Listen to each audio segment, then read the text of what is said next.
Professor Krelix adjusted his ocular sensors for the third time this morning, watching the oddest collection of students he had ever taught shuffle into advanced quantum mechanics.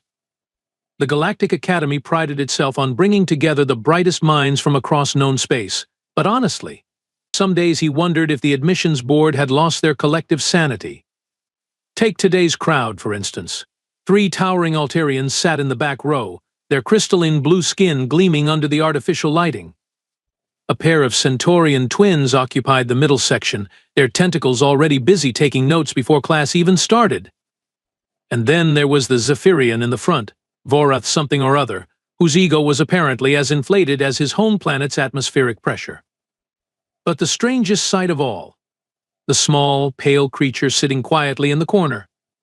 Maya Torres, the human exchange student. She looked so unremarkable, so fragile, so utterly out of place among beings who had mastered interstellar travel before her species discovered fire.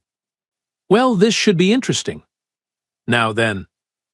Professor Krelix began, his voice echoing through the lecture hall. Today we will be examining the theoretical impossibility of instantaneous matter transmission across quantum fields. As you all know, the energy requirements alone would necessitate the complete conversion of a small moon into pure power. The Altarians nodded sagely, their multiple eyes blinking in synchronized understanding. The Centaurian twins whispered calculations to each other in their native tongue, tentacles dancing across their data tablets. Even the notoriously arrogant Zephyrians seemed to be paying attention. Well, most of them anyway. Vorath Kelmarix, the largest Zephyrian in the class, stretched his 7-foot frame and let out what could generously be called a chuckle. Professor, surely we are not wasting time explaining concepts that even first-year students from civilized worlds would grasp? I mean, he gestured dismissively toward Maya's corner. We do have less developed minds present. A ripple of amusement passed through the classroom.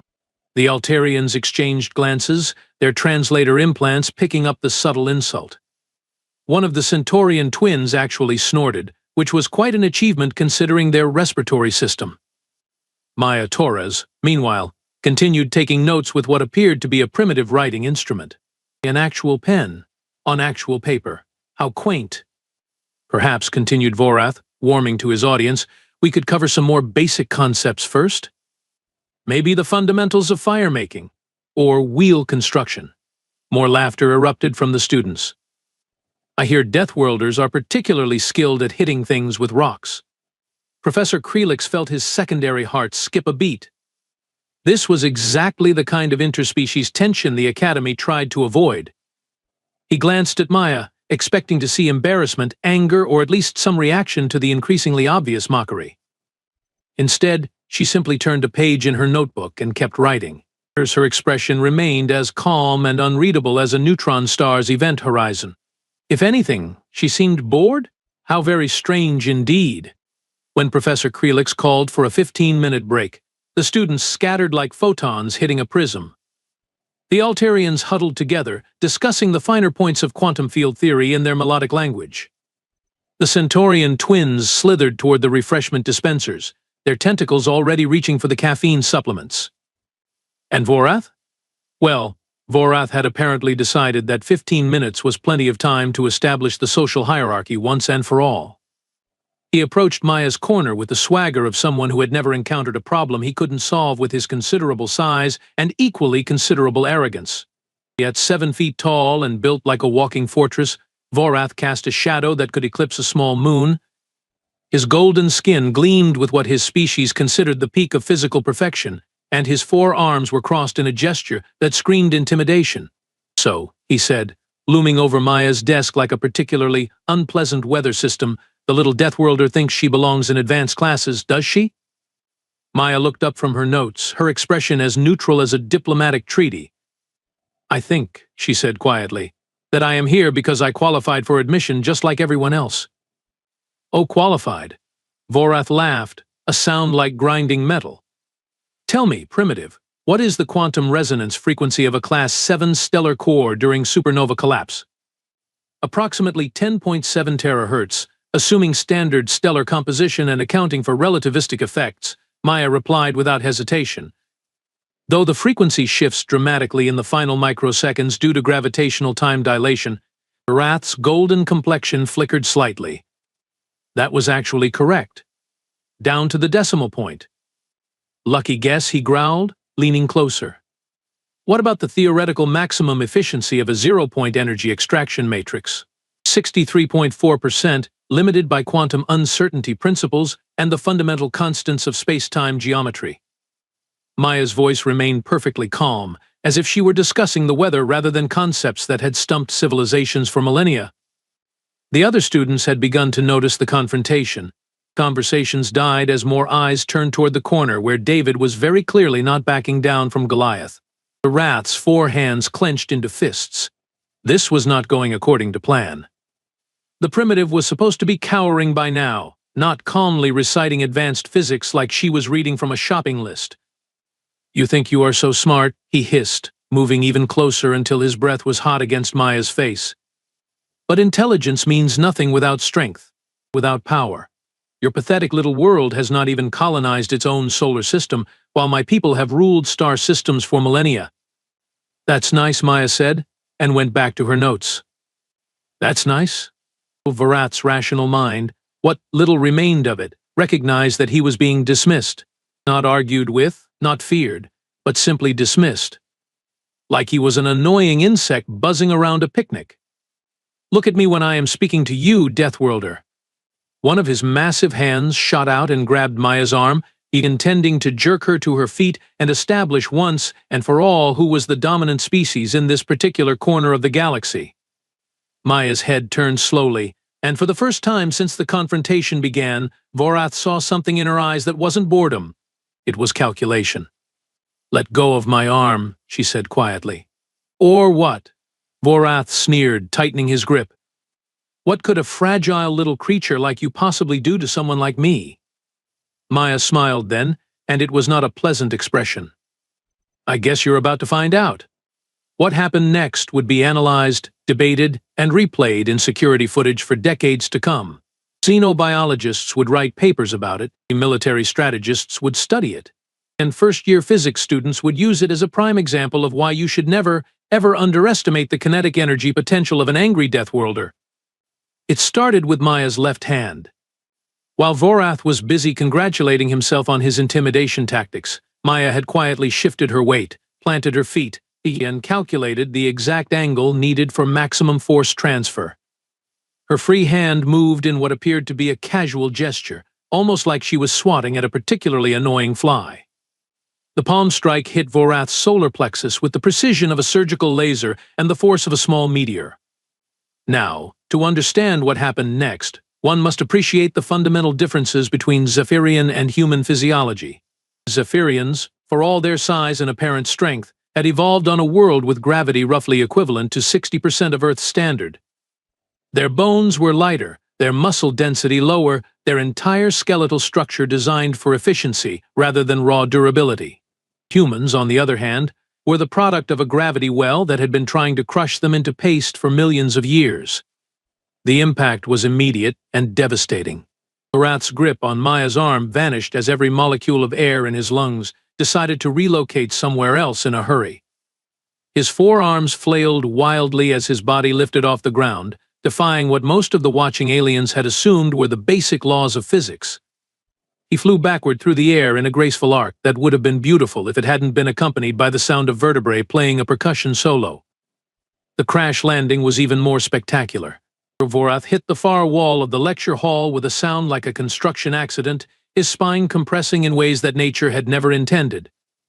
The impact left a Vorath-shaped dent in the reinforced polymer wall, complete with stress fractures radiating outward like a spider web. Then he slid down the wall and crumpled to the floor in a heap of golden limbs and wounded pride. The silence that followed was so complete that Professor Krelix could hear his own circulatory system working overtime. 23 pairs of alien eyes stared at the scene, their minds struggling to process what they had just witnessed. Maya calmly straightened her shirt, picked up her pen, and went back to her notes. "Holy fusion cores," whispered one of the Altarians, his voice barely audible. She moved him. She actually moved him. "Impossible," breathed a Centaurian twin, her tentacles twitching with nervous energy. Her Vorath masses at least 200 standard units. The force required to generate that trajectory would be significant, Maya said without looking up from her calculations. Though fairly basic biomechanics, really. Leverage, momentum transfer, and proper form. My species has been perfecting these techniques for quite some time. A low groan from the far wall indicated that Vorath was still alive, though probably wishing he wasn't. Professor Krelix activated his emergency communicator with shaking appendages. Medical emergency in Lecture Hall 7, he reported, his voice cracking slightly. Student down, possible spinal compression. Cause of injury, he paused, staring at Maya, who was now solving quantum equations like nothing had happened. Cause of injury, physics. The medical team arrived within minutes, their anti-grav stretchers and diagnostic equipment filling the room with purposeful chaos. The lead medic, a competent Centaurian named Dr. Vila Sesh, immediately began scanning Vorath's crumpled form with growing confusion. "This is unusual," she muttered, her tentacles dancing over her instruments. The impact pattern suggests collision with a high-velocity projectile, but the security footage shows no such object. The force vectors are all wrong for a fall. And these compression fractures. She paused, her large eyes widening. These compression fractures suggest an impact force of approximately 15,000 newtons. That's impossible. Nothing in this room could generate that kind of kinetic energy. Actually, Maya said, finally looking up from her notes. A properly executed palm strike from a human female of my approximate mass and muscle density generates roughly 16,000 newtons of force at point of impact. Give or take a few hundred, depending on technique and target resistance. Dr. Vela Seshi's tentacles stopped moving entirely. 16,000 newtons? But that would require muscle density approximately 3 times greater than any known sapient species, bone structure capable of withstanding extreme stress loads, with neural response times that border on the impossible. Yes, Maya agreed cheerfully. It would, wouldn't it? The medical team carefully loaded Vorath onto a stretcher, his golden skin now several shades paler and his pride presumably located somewhere in the lower stratosphere. As they wheeled him toward the exit, he managed to lift his head and look back at Maya with a mixture of pain, confusion, and something that might have been newfound respect. What are you?" he wheezed. Maya smiled that same unsettling smile and returned to her quantum mechanics homework. "I'm human," she said simply. "We're the species that learned to throw rocks really, really hard." Professor Krelix found himself in the unusual position of having his entire understanding of xenobiology turned upside down by a student who was currently doodling what appeared to be mathematical equations in the margins of her notebook. The other students had formed a respectful semicircle around Maya's desk, maintaining what they probably considered a safe distance from the small creature who had just redefined their understanding of physics. "Miss Torres," Professor Krelix began, his voice carefully controlled, "perhaps you could elaborate on your species' apparent physical capabilities? For educational purposes, of course." Maya looked up, seeming genuinely surprised by the attention. "Oh, you want to know about human biology? Sure, I suppose that makes sense. Most people find it pretty interesting once they get past the initial shock." She set down her pen and leaned back in her chair, apparently gathering her thoughts. "Where should I start? The gravity thing is probably the most obvious. Earth's surface gravity is about 9.8 meters per second squared, which I gather is significantly higher than most worlds that produce sapient life." One of the Altarians, still visibly shaken, raised a trembling appendage. "How much higher?" "Well, Altair Prime has surface gravity of about 6.2 meters per second squared, if I remember correctly. Centauri Beta is around 5.8.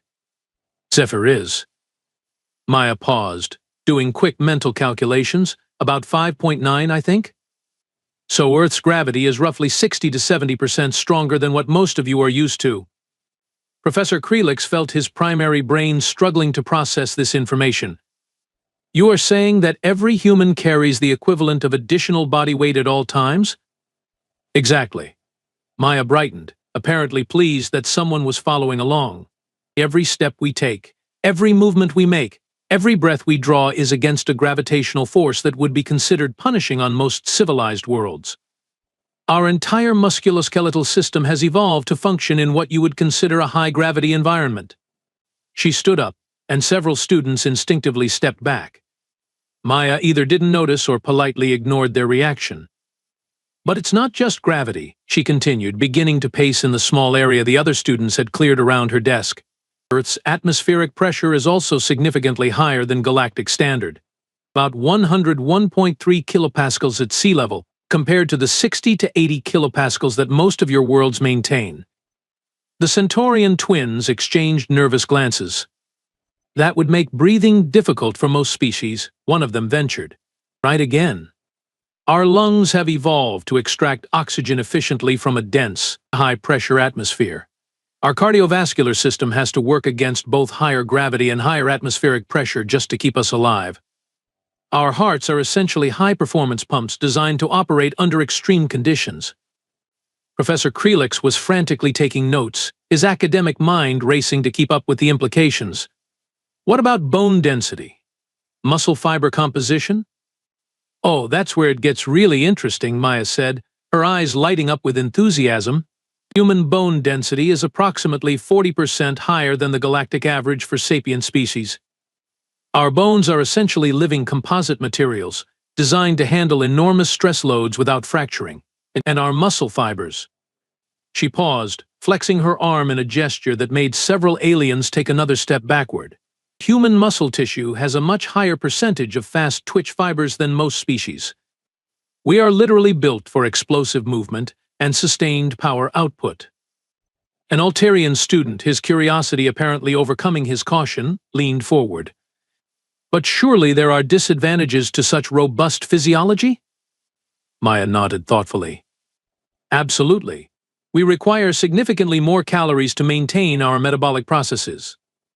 Our bodies generate more heat, we need more water, we have higher nutritional requirements across the board. Efficiency-wise, we are actually pretty terrible compared to most galactic species. Then why, Professor Krelix asked, his voice filled with genuine scientific curiosity, would evolution favor such an apparently wasteful design? Maya's expression grew more serious. Because Earth tried to kill us, constantly, for millions of years. She began counting on her fingers, and Professor Krelix noticed that even her hands looked different when examined closely. More substantial, more dangerous. Ice ages that lasted millennia. Volcanic eruptions that blocked out the sun for years at a time. Massive predators that made Vorath look like a house pet. Diseases that could wipe out entire populations. Natural disasters that could level continents. Our planet has thrown everything it possibly could at us, and the only members of our species who survived were the ones who were tough enough, fast enough, and stubborn enough to keep fighting back. The lecture hall was completely silent now, every student hanging on Maya's words. We are persistence hunters, she continued, her voice taking on an almost hypnotic quality. We do not have the fastest reflexes in the galaxy, or the strongest bite, or the sharpest claws. What we have is the ability to just keep going when everything else gives up. We can run for hours without stopping. We can survive injuries that would kill most species. We can adapt to environments that would be considered uninhabitable by galactic standards. She looked around the room, making eye contact with each student in turn. We learned to make tools because we had to. We learned to cooperate because we had to. We learned to think our way out of problems because raw strength was not always enough. But underneath all that civilization, all that technology, all those philosophical discussions about the nature of existence, Maya smiled, and once again it was not entirely pleasant. We are still the species that survived everything our planet could throw at us.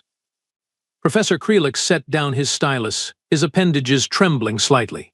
So when Vorath grabbed your arm, he triggered a reflex that has kept my species alive for millions of years, Maya said simply.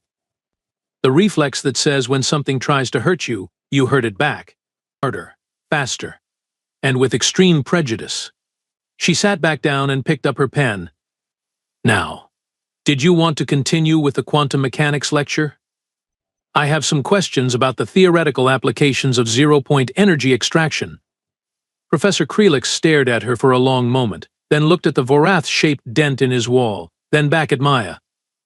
Yes, he said quietly. I think we should definitely continue with the lecture. Word traveled fast in a closed environment, like the Galactic Academy. By the time Professor Krelix had finished his quantum mechanics lecture, half the campus had heard some version of what had happened in Lecture Hall 7.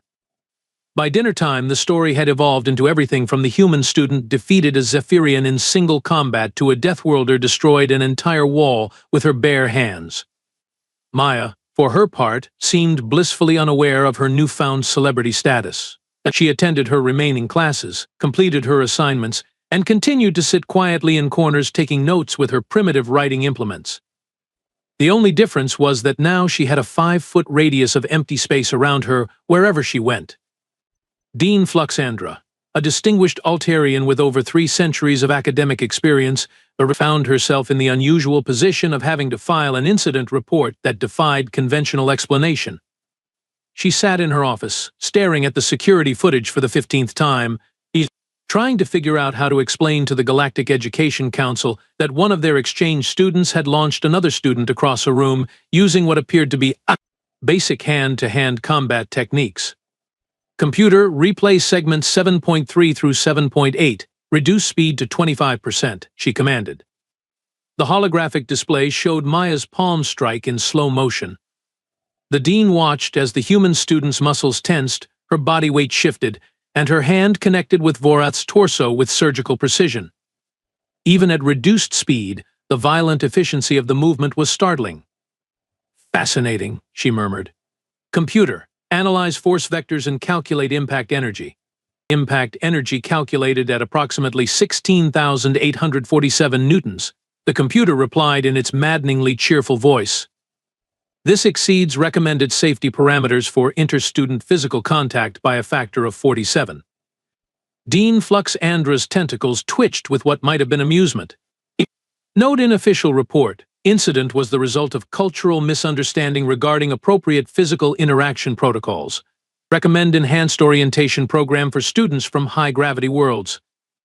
Meanwhile, in the Academy's medical wing, Vorath was having his own educational experience. Dr. Velaseshe had finished her examination and was reviewing the results with barely concealed fascination. 3 compressed vertebrae, 4 fractured ribs, and extensive bruising, she reported, her tentacles dancing over the diagnostic readouts. The good news is that everything will heal completely with proper treatment. The interesting news is that the impact pattern suggests your attacker has bone density approximately 2.7 times greater than galactic standard. Vorath, who was currently suspended in a healing tank filled with regenerative fluid, managed a weak laugh. "She is not my attacker, Doctor. She is my teacher, I suppose." "Your teacher?" "I learned something important today," Vorath said quietly. "I learned that size and strength mean nothing if you do not understand what you are facing. I also learned that the smallest beings can sometimes be the most dangerous." Dr. Velasesse's large eyes blinked slowly. "Will you be filing a complaint against the human student?" Vorath was quiet for a long moment. "No, I grabbed her first. On my world, that would be considered an act of aggression. I suspect it means the same thing on hers." She simply responded appropriately. Back in his office, Professor Krelix was reviewing the day's events and making notes for future lectures. The dent in his wall had become something of a conversation piece, and he had already decided to leave it as a permanent reminder. He was deep in thought when his door chimed. "Come in," he called. Maya Torres entered, carrying her notebook and looking slightly uncertain. "Professor? I hope I'm not interrupting. I wanted to apologize for the disruption in your class today." Professor Krelix set down his stylus and really looked at the human student for the first time. She was small, barely reaching his shoulder even when he was seated. Her skin was pale, her hair an unremarkable brown, her clothing simple and practical.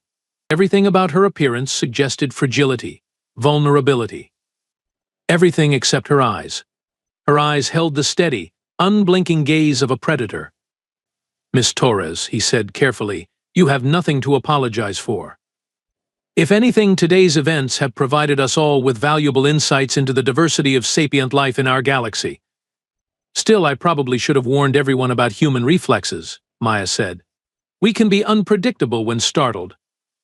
Professor Krelix thought about the calculated precision of her strike, the careful way she had positioned herself before acting. The complete lack of surprise on her face when Vorath went flying across the room. "Yes," he said slowly. "Unpredictable. I will be sure to make note of that in my species interaction protocols." Maya smiled, and this time it was genuinely pleasant. "Thank you for understanding, Professor. Oh, and I had a question about tomorrow's assignment on temporal mechanics."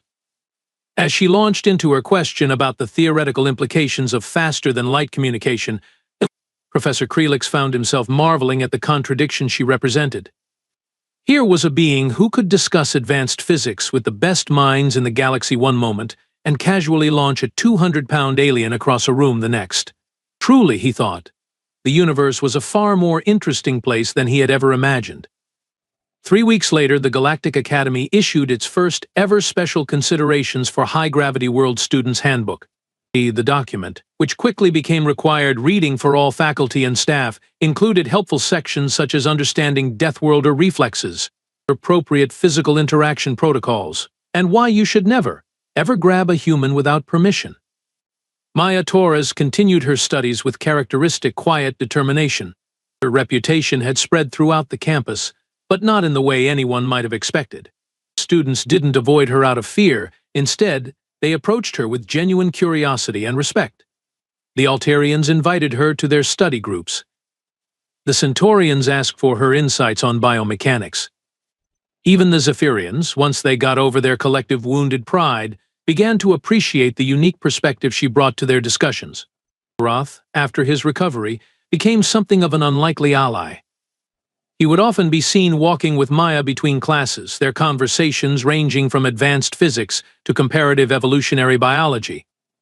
When asked about their friendship, he would simply smile and say, "She taught me that true strength comes in many forms, some of them very, very small."